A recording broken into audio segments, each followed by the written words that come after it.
Duol marito kendo jiwo weche apaya kamoting'o te Uganda berito chike apaya bombe Kenya Urban Roads Authority koro chako chenro matego jopuonjre skunde nyato mago mayudre kuonde dak mayuto gene piny ewi chike mag apaya kendo ber marito chike makamago kakitwak bang' tego jopuonjre skunji giwegi boma Kisumu.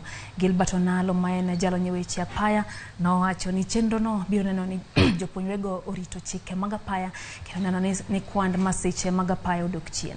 Ekindego bende ne ojiwo joma tiyo gi apaya mondo mi obed akicha kendo luw chike mag apaya kowacho ni chenro mar tiegruok no digeto nyaka joriemb apiko mabende kinde mathoth ok rwak nanga marieny kata reflector e seche magitiyo gi apaya gotieno. One of the measures that the government has taken is to ensure these young children who are our future generation, they are taught on road safety, on how to use the road. And the importance of road safety, since it is an attitude to the mind, when we come here on the road, it will help them to imitate what they have been taught in class. This is one of our major roads. It's very active, so we have always ensured that Kura comes and equip our children on the road safety and also like on the measures to take in case of anything.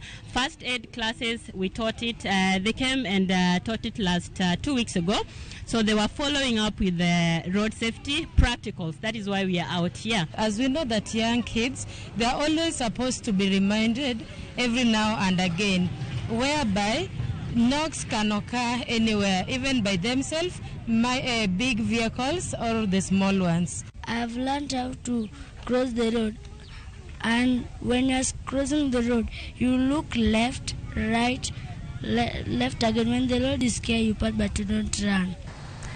Jatend piny Kenya William Ruto kone Uganda jokuria mondo